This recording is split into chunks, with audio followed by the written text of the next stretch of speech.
Bien-aimé, le psaume 118 est un chant de triomphe, un cri de reconnaissance qui jaillit du cœur de celui que Dieu a relevé. Ce psaume nous parle d'un Dieu fidèle, d'un Dieu qui n'abandonne jamais ceux qui espèrent en lui, même quand tout semble perdu. Il nous rappelle que la main de l'Éternel agit avec puissance, qu'elle brise les chaînes, qu'elle ouvre les portes qu'aucun homme ne peut fermer. Être traverses-tu une saison difficile, une période d'injustice ou d'épreuve. Mais écoute bien, ton Dieu n'a pas dit son dernier mot. Oui, parfois, les ennemis se lèvent nombreux contre toi, parfois les voix du doute t'entourent, et même les circonstances semblent crier que c'est fini. Mais celui qui a écrit ce psaume savait ce que c'est que d'être acculé de tous côtés et pourtant sauvé par Dieu.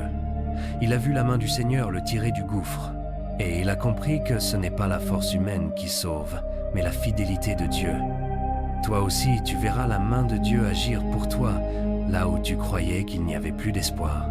Le psalmiste déclare que la pierre rejetée est devenue la principale de l'angle.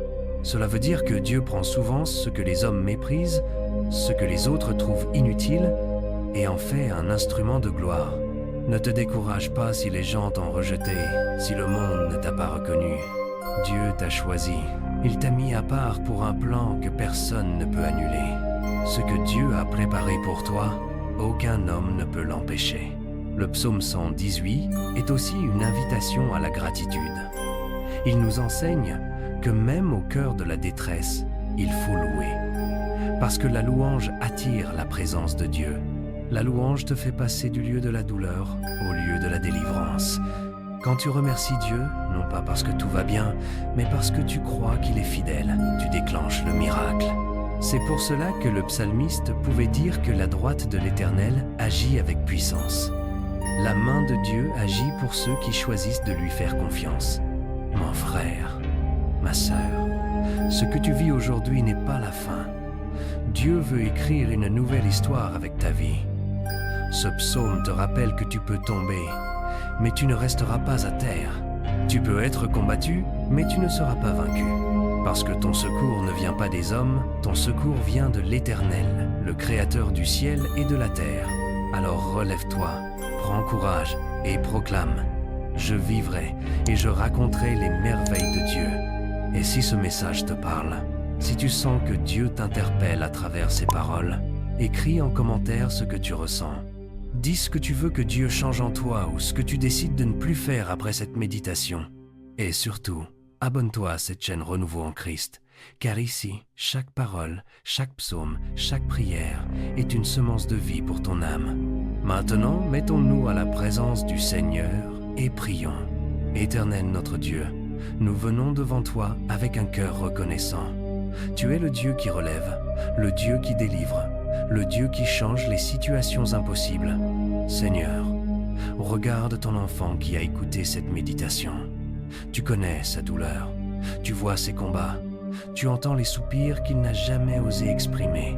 Dans ta grande fidélité, tends-lui la main droite de ta puissance et fais-lui voir que tu n'as pas oublié ton alliance avec lui.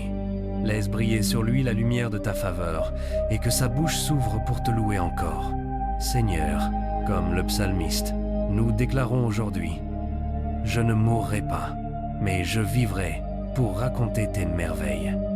Que cette parole devienne une réalité dans la vie de celui qui prie maintenant.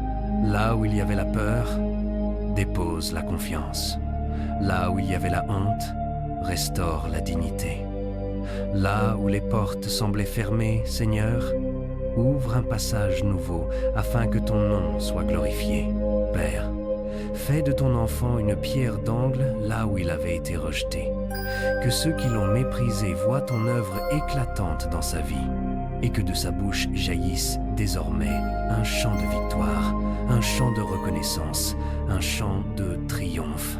Merci parce que ta bonté dura toujours et ton amour ne faillit jamais. Au nom puissant de Jésus-Christ, Amen. Si cette prière t'a parlé, si tu sens que Dieu t'a touché à travers ce message, ne garde pas cela pour toi. Écris en commentaire ce que le Seigneur a mis sur ton cœur, ce qu'il t'a libéré de faire ou ce que tu décides de changer dès aujourd'hui. Et surtout, Abonne-toi à ta chaîne Renouveau en Christ pour ne pas manquer les prochaines méditations. Ici, chaque parole est une source de vie. Chaque prière est une porte vers ton renouveau. Que la paix de Dieu demeure avec toi et souviens-toi, ce que Dieu a commencé dans ta vie, il l'achèvera dans la gloire.